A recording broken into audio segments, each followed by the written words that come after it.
Hi friends. Vinayaka Chavithi వచ్చేస్తుంది కదా! వినాయక రాట అయితే వేస్తున్నాము. ఈరోజు ముహూర్తం పెట్టానంట 11:30కి. నేనైతే ఇంట్లోంచి బయటికి రావడం లేదు కదా! కొబ్బరి బొండం డెకరేషన్ చేస్తున్నాను కదా! అందువల్ల నాకు బయటికి రాక తెలియలేదనమాట.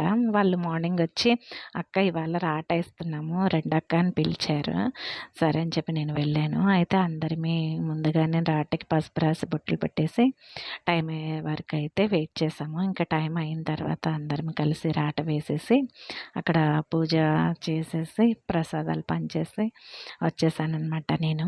ఇంకా వినాయకుడిని పెట్టిన దగ్గర నుంచి కూడా పూజలైతే జరుగుతూనే ఉంటాయి. అలాగే మధ్యలో ఒకరోజైతే అన్న సంతర్పణ కూడా ఉంటుంది. ఇంకా వీధిలో ఆడవాళ్ళందరిమీ కూడా హెల్ప్ చేస్తామనమాట. ఇంకా ఆ రోజైతే చాలా బావుంటుంది. ఇంకా అన్నదానం అంటే ఇంకా అక్కడ వడ్డించే దగ్గర అంతా కూడా మేమే ఉంటాము. వండే దగ్గర కూడా హెల్ప్ చేస్తామనమాట.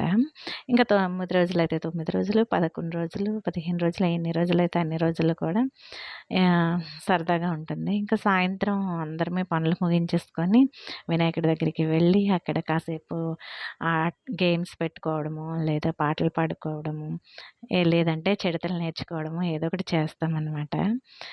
అలా డైలీ ఏదో ఒకటి చేసి సరదాగా గడుపుతాము. ఇంకా వినాయకుడిని దేబెట్టిన రోజైతే బావుంటుంది. సంబరం అయితే చేస్తారు. లాస్ట్ ఇయర్ అయితే చిడతలు నేర్చుకున్నాననమాట. మా వీధి చివరి వరకే వేశాను నేను కూడా వాళ్ళతో పాటు.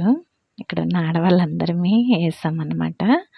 ఇంకా చాలా జరుగుతుంది సంబరం. ఇంకా అయిపోయింది పూజ. అందరికీ ప్రసాదాలు పంచేసి నేనైతే ఇంటికొచ్చేసాను. మీ ఊర్లో కూడా వినాయక రాట వేసేసారా? అయితే కామెంట్ చేయండి. వీడియో నచ్చితే లైక్ చేయండబ్బా ప్లీజ్.